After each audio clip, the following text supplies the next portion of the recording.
You're watching a Carolina Business Review special presentation in partnership with the Charlotte Chamber of Commerce.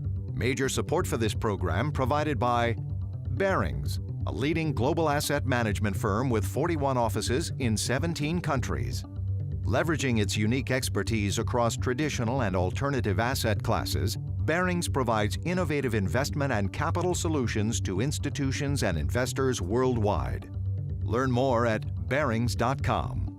Hello, I'm Chris William. In just a moment, we start part 2 of the 2016 Charlotte Chamber Economic Outlook, a very compelling dialogue. We hope you'll stay with us. This is the 2016 Economic Outlook Conference, featuring David Carroll, Senior Executive Vice President of Wells Fargo, Susan DeVore, President and CEO of Premier, Lynn Good, President and CEO of Duke Energy, Jeffrey Lacker, President of the Federal Reserve Bank of Richmond, and Brian Moynihan, CEO of Bank of America. And now, from the Charlotte Convention Center in Charlotte, North Carolina, your moderator, Chris William. Real estate seems like it's back, David. Do you think that this is approaching bubble asset status? I think there's sectors to be concerned and geographies perhaps, but we've seen way more discipline on the part of the industry with help from our regulators and discipline on the part of the lenders. Much more equity in all product types. Housing has had unprecedented, more discipline. Underwriting is tougher than it's been in 30 years. So that you for sure can find product types. So here in Charlotte, there's a lot of concern about apartments, for example. But in terms of on the macro picture, no, we don't see bubbles or excesses.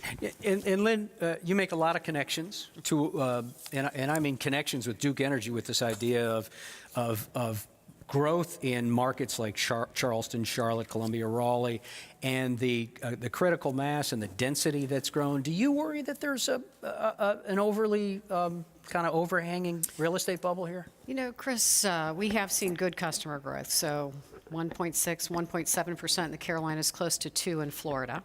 That can be associated with a bubble. But actually, the thing that hurts our business the most is extreme cycles in industry.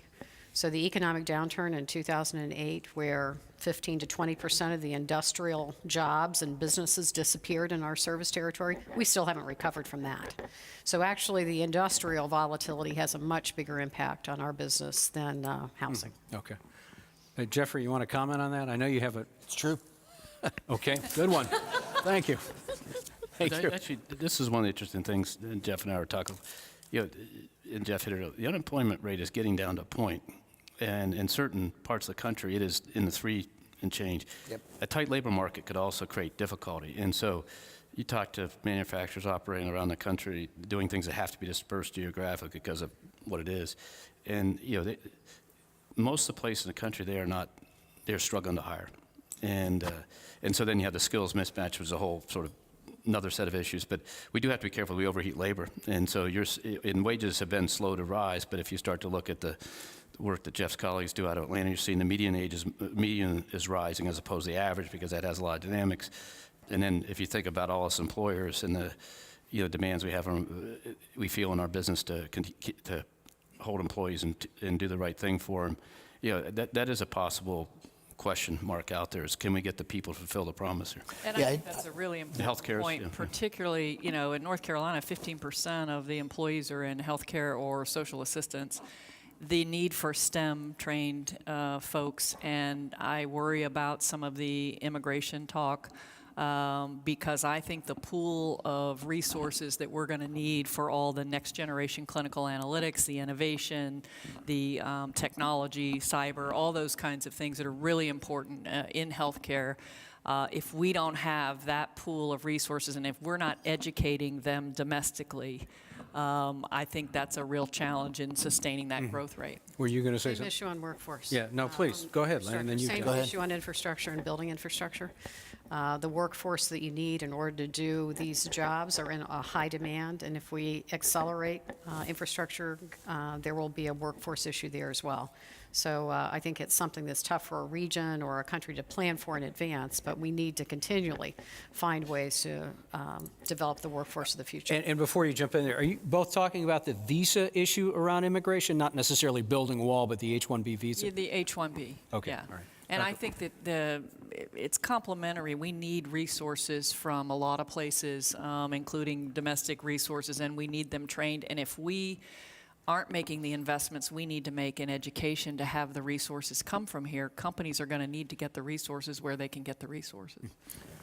Yeah, I would just echo the fact that the evolution of labor markets over the near term and the longer term are probably the most crucial issues. I think in the longer term, it's hard to identify anything that's nearly as important as investing in figuring out ways to bring our economy a better educated workforce. We're falling flat, we're underperforming there. I think cracking that nut and trying to figure that out in the long run has just the potential for tremendous benefits for our well-being going forward. In the near term, the next year or two, to echo Brian's point, I think labor markets look like they're on track to continue to tighten. Our ability to navigate that with rate increases, as you know, the FOMC this week identified, the median participant identified 3 as the most likely number of increases, quarter-point increases next year. For us to engineer a soft landing from this point, I think is the challenge for us. If you look back historically, the unemployment rate goes below what we identify as sort of the rate that corresponds to full employment only a few times. It very seldom turns out well in the sense that it comes back up to what we think of as full employment without popping up above it into a recession or generating inflation. The key to that, if you look at the historical record, is the Fed's ability to move ahead of inflationary pressures, to move before, to preempt inflationary pressures. Because if we get behind, it's hard to really calibrate the response correctly. Do you think that 3 rate increases would be appropriate in 2017? My guess is that we're going to need more than that. Interesting. You know, you all got very animate and very passionate and very articulate around education. I want to stay with that for just a second. So, David, as we sit here on this dais and we talk about it and make good arguments, and I think everyone in this room and watching would believe it, how do, in states like North and South Carolina that have limited public budgets, how do they prioritize education over transportation and over some of the safety nets that are in place in those states? That's much more a political question than it is an economic question, and I don't know the answer to that. But clearly, to the point Dr. Lacker made, it is perhaps singularly the most challenging issue we've got to deal with. I don't know how we balance those two. Brian, what do you think? I agree. It's an allocation of resource and decision, but I'd frame it in a couple different arcs. There's a short-term arc, which is really what Lynn's saying, is matching people who have the skills that are near-term demand quickly and training people and making sure you have enough people in a city or region of the country as a whole. That is a very near-term, you got to reallocate next year's budget to start to drive that decision or drive it. And then there's the longer-term things of, helping kids through primary school that will continue and be successful. And, that's a 15 to 20 to 30 to 50-year arc. It takes you a long time to change the nature of that, but doesn't mean you shouldn't be investing in it. And there's sort of a medium term, which is how do you sort of change some of the, 8th, 9th grade up through high school to actually add a tilt towards either STEM or pragmatic skills, job-producing skills that you take a little more. And I think that the states that get this right and the cities that get this right and business community that helps people through the programs we can bring to it will be much more successful. Because we want to have in the United States job content, which the median wage keeps going up, which is in the $45,000, $50,000. In order to do that, you have to think about how strong a job content it has to be against communities around the world that their view is I can have a $5 or a $5,000 a year wage cycle, and that's good for me because that's growing. And so that's what you're competing against. And so we've got to be able to push that job content that it commands 50,000 on the world stage or more.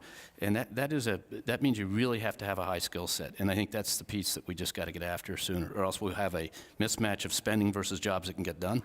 Or in the long term, we'll have a permanent inability to bring people along. And you look at a country like Germany, they've fixed this over the years. You look at other countries that have been so successful. So, Lynn, Susan, is that allocation of resources and capital for education, is that driven by the public policy market, or is that driven by businesses and leadership roles, or is that driven by superintendents and principals? I mean, who takes the lead on that, and who really runs out in the front with the standard to say, no, really, no, seriously, we've got to lean into this one, or we're going to be Chris, left I out. think it's too complex for one entity to solve it. I think all of the businesses have a role. I think the state has a role. I think the universities have a role. I think the education, K through 12 education has a role. And I think about us, we are approaching it from a couple of perspectives. We have to be better at recruiting and finding a diverse workforce. Some of the traditional methods that we used aren't as effective today. So we have instituted things like boot camps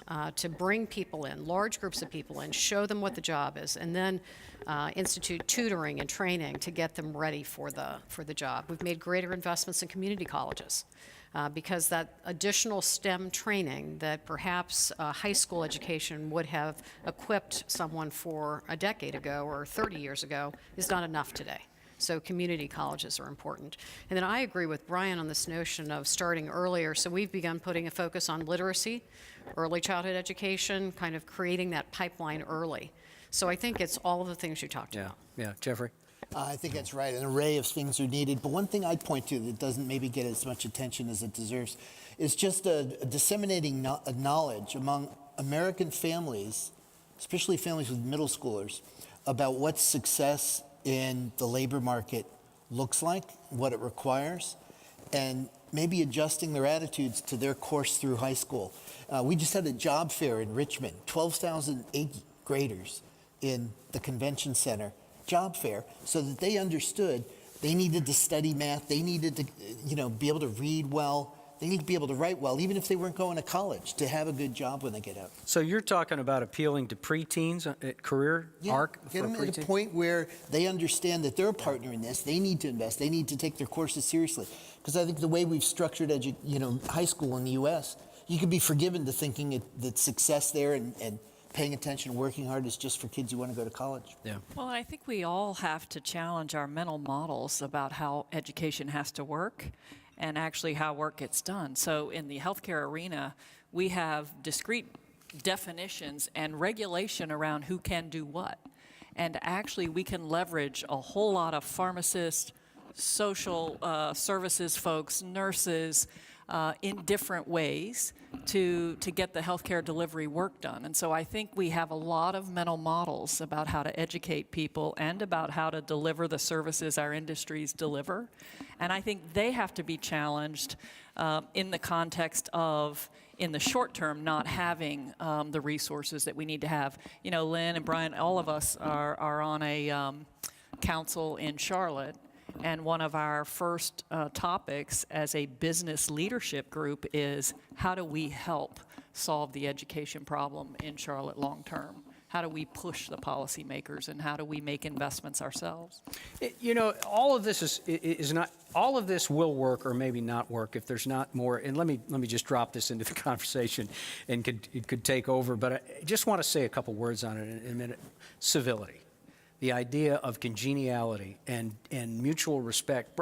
Brian, in this world of hyperbole and politics, and it's not just all about the politicians. So how do we have that dialogue, that public dialogue, with more of a civil discourse that actually is genuine, authentic? I think it comes from the leadership in all the different communities, and I think it comes from recognition. And Jeff said a little bit of this earlier, that you lead all the people. And so I think it takes everybody realizing that in the end of the day, that we have to run this great enterprise called America as a group, and that you have to run it for the benefit of the vast majority of the people, the vast majority. And as that middling of momentum takes over in every administration that comes in. And it's actually because that's what we stand for above all. Capitalism, you can argue about exactly how it works, but that's what we have, democracy, et cetera. And I think we just need leaders on all sides that say, hey, our job is to govern the whole. And by the way, when you run a big enterprise, same question. When I became CEO, there's people at our company may have not wanted me to be CEO, but I had to treat them fairly and motivate them and get them to be as good as the people who thought I was the best person for it. You've been very vocal in Premier about that. How do you lead? How do do you encourage civility to the point where maybe you don't agree, but you still are open to the idea? Yeah, I do think that I have great hope and faith in millennials. And I think millennials have a terrific sense of justice. And they're a lot more open to and tolerant of. And I actually think it's the establishment who's made it cool to be divisive. I mean, you get all the coverage when you're way out here or way out here. We need to make it like a cool thing to be able to bring diverse groups together, make a decision, work together, much like I think millennials view the world. Chris, it reminds me that movie is a great movie. That old Winston Churchill expression about Americans generally end up doing the right thing, but only after they've exhausted every other possibility. We are as polarized as a nation, socially, politically, religiously, economically, as we have been since Teddy Roosevelt. And there comes a point where it's clear to both ends of the spectrum, not working for either end of the spectrum. And I'm optimistic, too, for the same reason. And we're kind of running out of other things to do.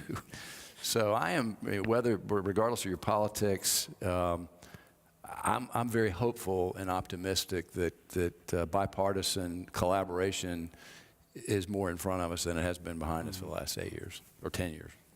Well said, thank you. Cyber intrusion, most recently. It seems like we keep hitting high water marks. Yahoo has revealed that there were 1 billion affected by the latest cyber intrusion. Lynn, when you think about the vulnerability of your systems, of the nukes that you run, of just the customer data, has our policy kept up with our technology and the ability to hack into systems? And how do you plan for that? Chris, I wouldn't point to policy. I would point to diligent work every day. We as an industry have been very focused, really learning a lot from the financial services industries and others on things like customer data, but on critical infrastructure. We have worked as an industry with Department of Homeland Security, Department of Energy, FBI, everyone, on a collective basis, including drilling certain activities to make sure that we've got critical infrastructure of this country safe. So there have been some policy issues, but I think it's been, diligent work on the part of industry and, subject matter experts to try to put the right pieces in place to defend your company as best you can. And I would also say that spending an equal amount of resources on how you're going to recover if and when something happens has been an area of focus as well. Collaboration with the government is critical to us. It's not always perfect, but it's something we work really active as an industry. So the banks have a huge target on their backs when it comes to this. David, how does Wells manage this? What's the dialogue within the bank around cyber intrusion? Our board 2 years ago deemed cyber risk as the #1 peril facing our company. Not that we don't have plenty of other perils, but the bad guys have unlimited budgets and they're very smart.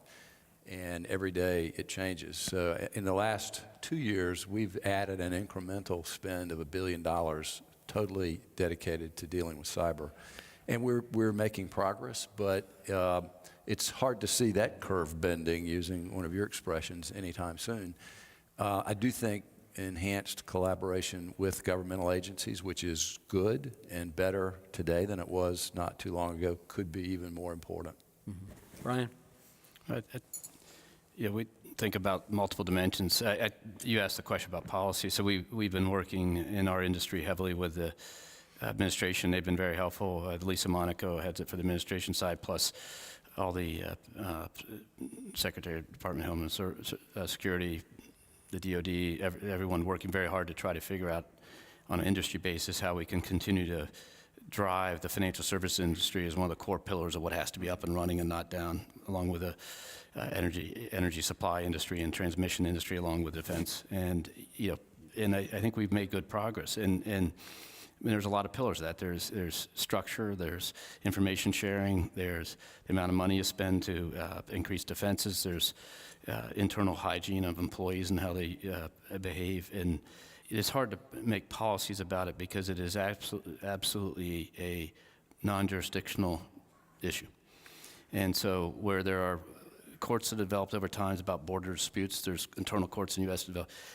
These are not enterprises you can take to court because they disappear in a moment's notice. So, and you know, that's really the world of politics struggles when you can't define an issue as I've got to regulate X or I've got to demand Y. When you say we don't know where this is coming from, we don't know what it is. It could be 5 people in a room here. It could be a nation state here. It could be this. It doesn't compute. And that's. And then you add to the question of privacy and all that on top of it. I hold very little hopes for meaningful regulatory or meaningful policy help here. On the other hand, I hold high hopes for meaningful cooperative help between the governmental agencies and ourselves to protect, including the regulatory environment and bringing everyone to standards. But it's very hard to say, let's write a law. These people are bad actors. Somebody came into our bank branch, pointed a gun, and tried to steal from us, you'd be a bad actor. Somebody comes in, tries to steal the cybersecurity, they're a bad actor. There's no disagreement. The question is, so what? You call them a bad actor, that's really interesting. How are you going to stop it? And that's the question we're after. So Susan, is it you know, somebody said it's not whether you're going to get hacked, it's whether when you're going to get hacked and how you're going to respond to it. Is there another way to think about this? You know, there's a risk for all of us. We have patient-level data, so that's medical record kind of information. And, you know, if my CIO were here, he'd say the way we talk about this internally is you need a lock on the front door, locks on the windows, and locks on every room, you know, inside the house. But the biggest way in is what Brian spoke to. We call it the human firewall. The daffy uncle that walks out. Yeah, because I would say that they're getting in large measure through our own people. And they're very sophisticated in their attempts to do that. And so we spend a lot of money on the technology to lock the doors and windows inside and outside and segment the data. And we also spend a lot of time and money trying to trick our employees every day of the week. And see how many click through and let somebody in. And I think a lot of companies, and actually one of the things in healthcare that's challenging for us and others is that we have a big footprint, 75% of the hospitals across the country, and third-party vendors who are less sophisticated, who are serving your customer base, who you're also exchanging data with. I mean, I think this problem is not the sophisticated companies trying to prevent it, but the unsophisticated third-party vendors who are in and around all of our commerce are challenging as well. We've got less than 5 minutes left, and I want to, we've been talking about some of the darker sciences of the economy. Let's spend the next few minutes just talking about what you're most encouraged about when you look forward to 2017. Jeffrey, what do you think? What do you look at and say, yeah, we're focusing here, but this is what I really like. This is going to work. The younger generation, they're coming along with a tremendous amount of energy, creativity, hope, optimism, and they're inventing just amazing stuff. Maybe it hasn't shown up in the productivity data yet, but these kind of things play out over the course of decades, and I'm just really excited about the future they're creating. Yeah. Lynn, what do you think? I'd say technology and innovation. I think about an industry like ours that's been in business for 100 years. There's so much potential to deploy new technologies, new ways of doing things, and the energy that comes from that through the workforce is really exciting. And I'm hoping that we continue to unleash that. And let me unpack that for just a minute or two, because we didn't even get a chance. It's one of the items I had written down here that really, and I missed this last time we were together. The innovation part, Duke Energy, monolithic, very strategic, very thoughtful, very cool, right? Very cool. I didn't get to that Okay, yet. all right, thank you. But how do you encourage innovation and almost controlled chaos to allow that kind of creative chaos to come out? How do you do that? So, controlled chaos? I would say a couple of things. Trying to energize employees around the mission and the customer is a company-wide initiative. And we have a mission that powers all of our customers and communities, and something that people can be excited about. And let's do that the very best way we can, bring new ideas to the table. But when it comes to doing something big and hard that's a new innovative technology that we're going to try to take to scale and impact 20-some million people, their lives, their house, their reliability, we do a lot of small piloting, take it in the lab, see how it's going to work, see how it's going to fit into the network, and then we scale with some caution. Yeah. Because if we get it wrong and someone doesn't have power for a couple of days, that doesn't go well. That's a problem. So it's trying to find a way to make the innovation work, create the environment where it really starts to develop, and then be cautious and careful about the way you scale it. Yeah, thank you. Susan, what do you think? What are you optimistic about? I'm optimistic about growth. I'm optimistic in healthcare about consumers being engaged in their healthcare and understanding it and being an active participant in it. And I'm optimistic, actually, this healthcare system is like a game of Jenga. You know, we've got all these interrelated wooden pieces, and I'm optimistic that we're going to be thoughtful about how to pull which pieces out when and replace them with other pieces that keep the healthcare system intact. David? Again, it's the sentiment. It's when this rather recent sentiment, the hope for growth turns into an expectation for growth. Everything's not all about the government. And I think the body politic, American industry, you never do well betting against American industry for long term. If we can take this little flame and turn it into an expectation, I'm very optimistic. Brian, last and certainly, again, not least, you have about 30 seconds. What are you most encouraged about? If you look at our country, we have a growing economy, the largest economy in the world. Everybody in the world is knocking down the doors to get in here to do something.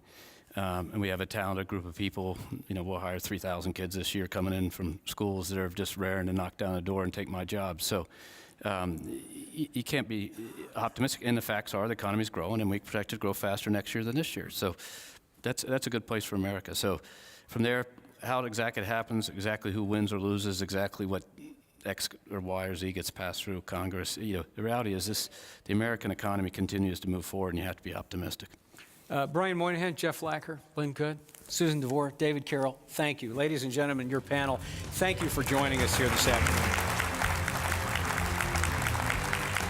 You've been watching the 2016 Economic Outlook Conference, a Carolina Business Review special presentation. For more information, visit carolinabusinessreview.org.